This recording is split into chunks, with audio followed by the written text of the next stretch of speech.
السلام علیکم ناظرین، دین اسلام کی وہ نامور ہستیاں جنہوں نے احیاء دین کے لیے عظیم قربانیاں دی، ان ہستیوں سے منسوب اہم مقامات کی زیارت ہر مسلمان کی دلی خواہش ہے۔ 49 نیوز کی ٹیم نے عراق کا سفر کیا اور اس سفر میں کون کون سی عظیم ہستیوں کے روزہ جات اور اہم مقامات پر حاضری کا شرف حاصل ہوا، یہ سب اس ویڈیو کے ذریعے آپ سے شیئر کرتے ہیں۔ آپ سے درخواست ہے کہ ویڈیو کو اینڈ تک دیکھیں تاکہ مکمل معلومات آپ تک پہنچ سکے۔ اس کے ساتھ ہمارے چینل کو بھی ضرور سبسکرائب کریں تاکہ ہماری آواز ڈیجیٹل پلیٹ فارم پر مضبوط ہو سکے۔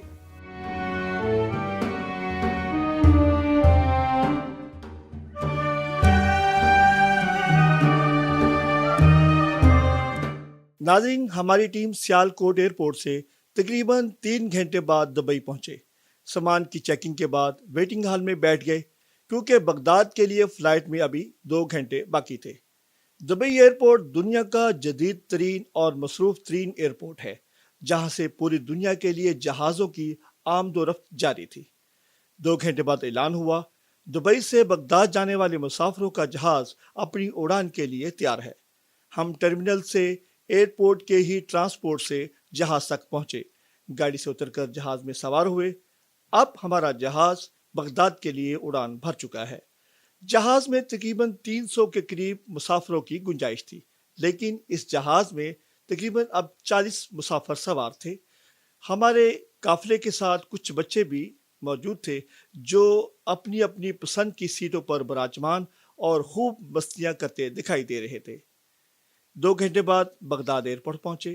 بغداد شریف انٹرنیشنل ایئرپورٹ پر پہنچ چکے ہیں۔ سارا دن کا سفر کیا ہے اور خیر و عافیت سے ہم یہاں پہنچ چکے ہیں۔ امیگریشن سے ہمارا جو ویزا پروسیس ہو کے ہم اب ایگزٹ کرنے جا رہے ہیں۔ رات ہو چکی تھی، ایئرپورٹ پر زیادہ رش نہیں تھا، جس کی وجہ سے امیگریشن کا مرحلہ آسانی سے کلیئر کرنے کے بعد ہم بذریعہ کیب کربلا مولا کی زیارت کے لیے روانہ ہوئے۔ ہم سب بے قرار عجیب کیفیت سے دوچار تھے کہ کب کربلا پہنچے اور کب مولا حسین علیہ السلام کے روزے کی زیارت سے مشرف ہوں۔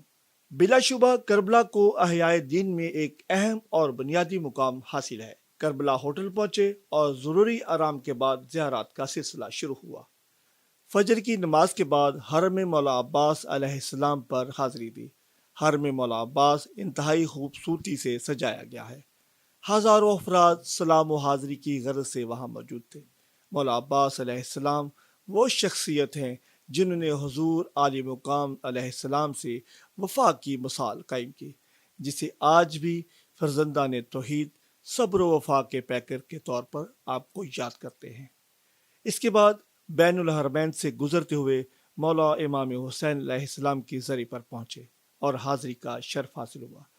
رش بہت زیادہ تھا، ہر کوئی نواسہ رسول کی زری کو بس کرنے کی خواہش رکھتا تھا۔ ہم نے بھی آداب کو ملحوظ خاطر رکھتے ہوئے زری کو چھونے اور بوسہ لینے میں کامیاب ہوئے۔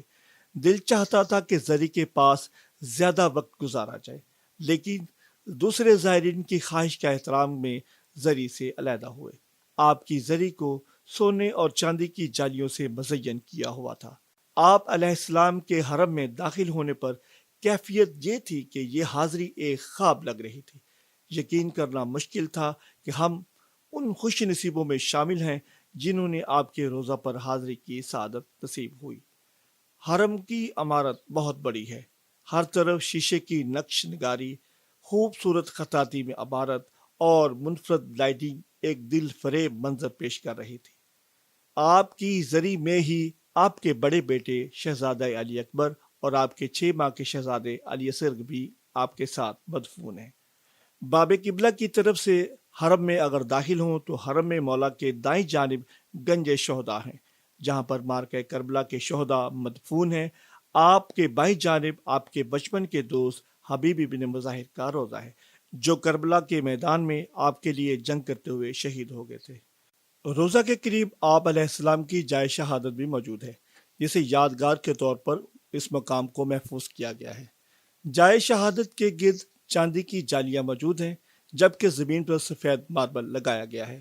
بتایا جاتا ہے کہ یوم عاشور یہ جگہ سرخ ہو جاتی ہے، لیکن عام دنوں میں یہ ماربل سفید رنگ کا ہی رہتا ہے۔ اور قریب ہی حضرت ابراہیم بن امام علی رضا کا روضہ بھی موجود ہے۔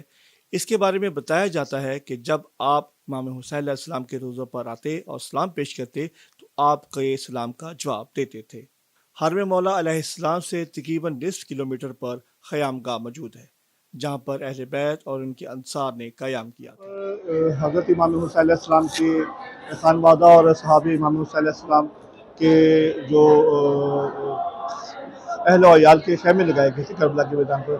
یہ قافلہ 28 رجب کو مدینہ سے شروع ہوا تھا اور 2 محرم الحرام کو یہاں پر کربلا کے میدان میں آ کے قیام پذیر ہوئے تھے۔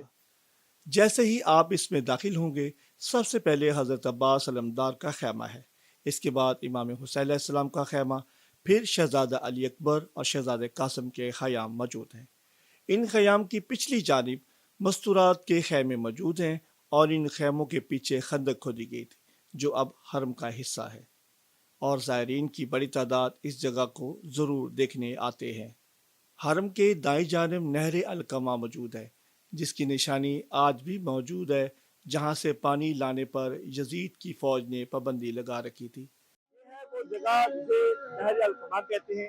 یہ وہ جگہ جہاں حضرت عباس علمدار مشکیزہ پانی کا بھرنے آئے تھے، جسے فوج شیعہ نے ہتھیلی دیا، بعد ختم ہو گئے۔ نہر کے قریب قیام گاہ امام زمانہ موجود ہے۔ کربلا کے دیگر زیارات میں مقام فضہ، ٹیلہ زینبیہ، کف عباس، مقام امام جعفر، مقام امام زمانہ، مقام شہزادہ علی اکبر، مقام علی اصغر وغیرہ موجود ہیں۔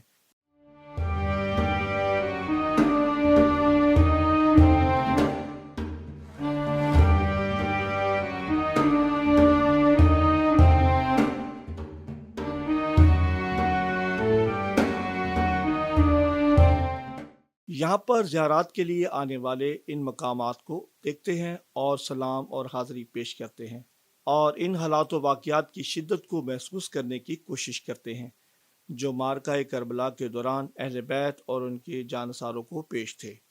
کس طرح خانوادہ رسالت مآب صلی اللہ علیہ وآلہ وسلم نے احیاء دین کے لیے اپنی عظیم قربانیوں کی داستان رقم کی۔ آج بلا شبہ دنیا میں موجود ہر مسلمان ان مقدس ہستیوں کا ممنون و مشکور ہے کہ آج دین ہم سب تک ان عظیم المرتبت ہستیوں کے طفیل پہنچا ہے۔ جی ناظرین، اب زیارات کا سلسلہ جاری ہے۔ اگلی ویڈیو میں آپ کو مزید زیارات سے متعارف کروائیں گے۔ تب تک اجازت دیجیے، اللہ نگہبان۔